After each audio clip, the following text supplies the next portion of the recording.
student. Good morning, students. Today's lecture is about osmosis in plants.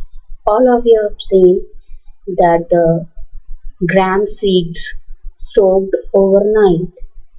When we see it in the morning, it gets swelled up. Why? Because the water from its higher concentrations moves inside the seed. This process is known as osmosis. Another example is raisins. Raisins, when are put in a beaker of water, get swelled up. This also due to osmosis process. Now, osmosis, the movement of, as you can see in the diagram, the movement of solvent from its higher concentration towards lower concentration when separated by a semi-permeable membrane. What is a semi-permeable membrane? Which allows, semi means half. It allows only solvent molecules to pass through it. It does not allow solute to pass through the membrane. So it is called semi-permeable membrane. Now impermeable. What is the difference between impermeable, permeable, semi-permeable and differentially permeable membranes? First of all, impermeable. The membrane that doesn't allows the movement of neither the solute nor the solvent from outside towards the inside. It is impermeable. Next comes the permeable, which allows both solute and solvents to move inside the cell. Now, third one is semi-permeable. Semi-permeable allows only solvent, that is, it can be water or any other liquid. It allows only solvent to move across the semi-permeable membrane. Now comes a term, differentially permeable membrane. Differentiate. That means it allows solvent to move across it, but it allows some of the solutes to pass through it, but some larger solute molecules could not cross the membrane. So it is called differentially permeable membrane. So all of you get information about the various types of membrane, that is impermeable, permeable,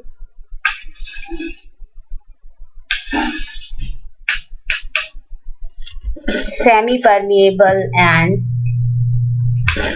differentially permeable membranes. Now, osmosis is of two types, endosmosis and exosmosis. Endosmosis and exosmosis. Endosmosis, as you can see, arrows are showing that water molecules are getting inside the cell. So then the cell becomes turgid.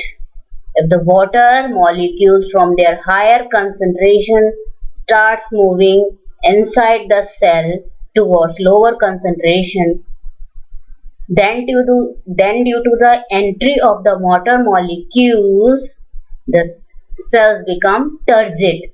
Now another condition is exosmosis. When the water starts coming out of the cells, as the arrow shows, the water is coming out of the cell to the outer environment. This occurs when the outer environment is hypertonic. That is, the ionic concentration is more, but the water molecules are lesser in number. And you all of you know that osmosis is the movement of water from its higher concentration towards the lower concentration. Being a hypertonic solution outside, the water that is in the cell starts moving out. This results in the plasmolysis of the cells. Cells gets cremated. It gets separated from the cell wall and shrink up. So it dies off. This diagram makes the process more clear how the osmosis occurs. There are two beakers. One beaker separated by a semi-permeable membrane. One beaker separated from another through a semi-permeable membrane. So the water molecules starts moving from their higher concentration towards lower concentration. The concentration of water is more in the beaker A, so the water molecules moves from A towards the B with the help of semi-permeable membrane. If the membrane is impermeable, then the water can't move across the membrane. Here, as you can see in this picture, the red balls show solute molecules and the blue smaller balls show water molecules. And this green line shows semi-permeable layer. Here, as you can see, the water molecules are more in number as compared to the solute. So, water starts moving from here to this side, that is from hypo to hypertonic solution. This is osmosis process. Now, you should be clear about the terms hypotonic solution, hypertonic solution and isotonic solution, and what are the effects if the cells kept in hypotonic solution, hypertonic solution and isotonic solution. Hypotonic solution. Hypo, less. Hyper, more. Hypotonic solution. When the solution separated by plasma membrane and it has less solute concentration.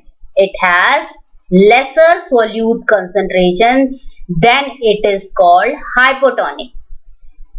Hypertonic, when it has higher solute concentration, then it is known as hypertonic. If the two solutions being similar in the ionic concentration, that is solute concentration, then it is called isotonic solution. So, what happens when we keep a cell in a hypotonic solution? It gets, what it will get? It will get turgid due to the entry of water inside the cells. When it is put in the hypertonic solution, then the water comes out. Exosmosis occurs. What occurs? Exosmosis occurs and the cell starts losing water and gets plasmolysed if kept for a longer time in a hypertonic solution. Isotonic solution, no water movement occurs as both have the similar ionic concentration.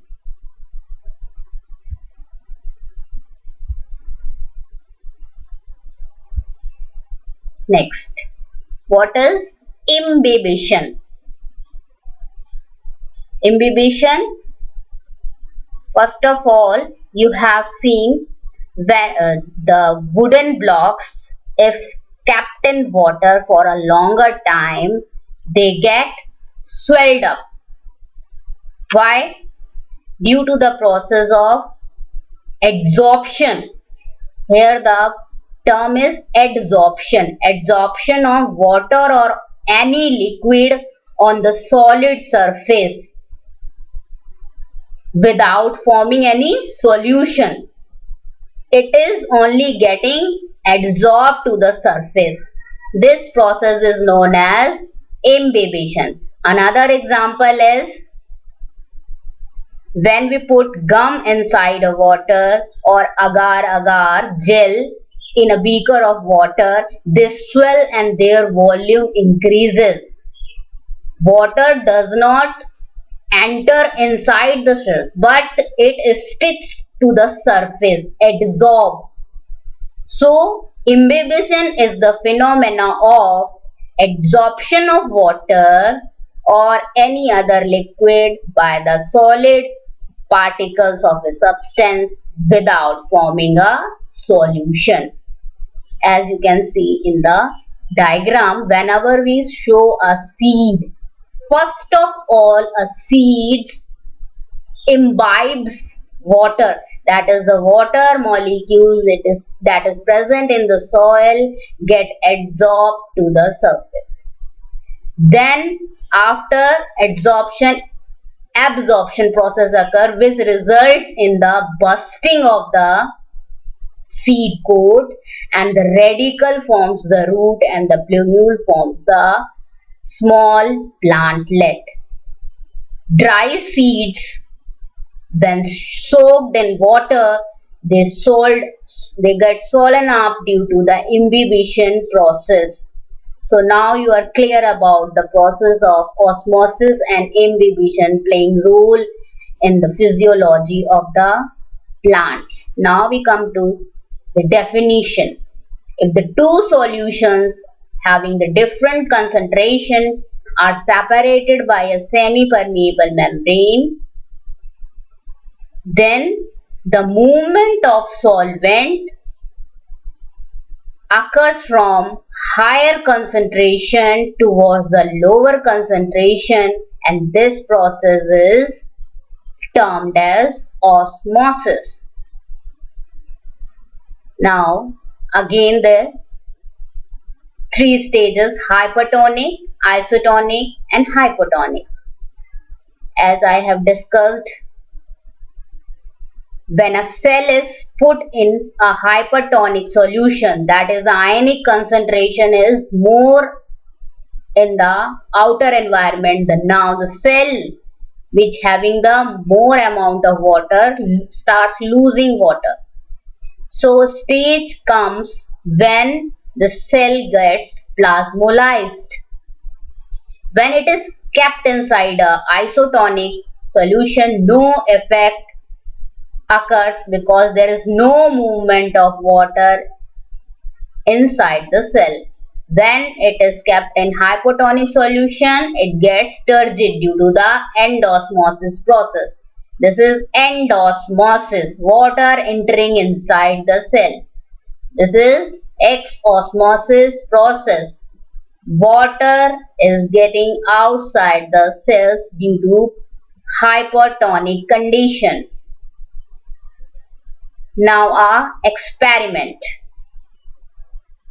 This experiment can be done in the lab by using Thustal funnel, beaker and the sugar solution.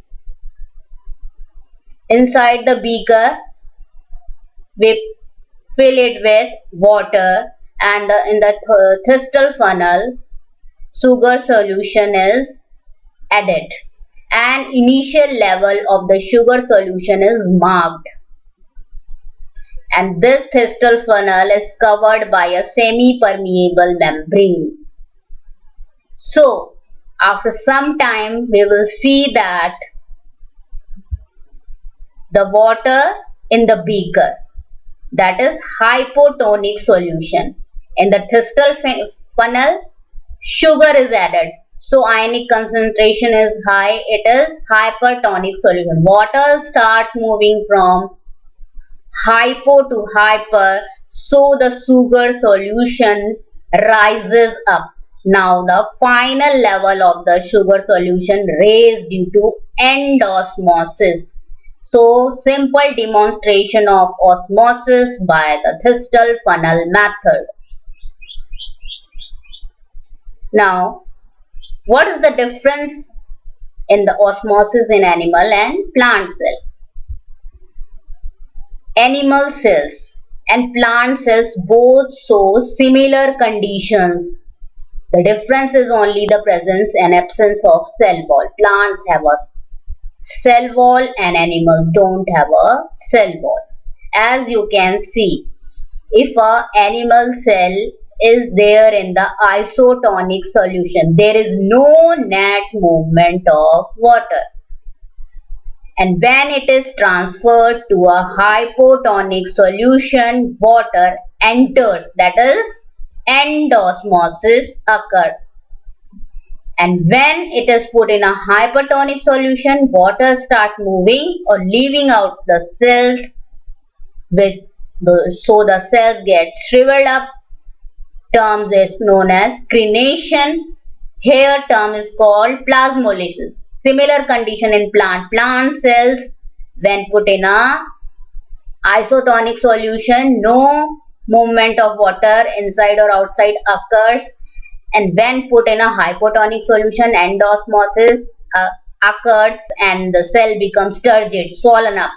And when it is put in a hypertonic solution, then what occurs? Exosmosis occurs and the cell loses water, the cytoplasm shrinks, that is plasmolyzed, and chloroplasts are seen in the center of the cell. So this is all about osmosis and imbibition process taking place in the plant and modifying its metabolism, and what are the processes related that are associated with osmosis. The water absorption from roots towards the upside, the sap movement, ascent of sap, all occurs due to the osmotic behavior. Osmosis is, now conclusion, osmosis is the movement of water molecules from higher concentration towards lower concentration when separated by a semi-permeable membrane. Thank you.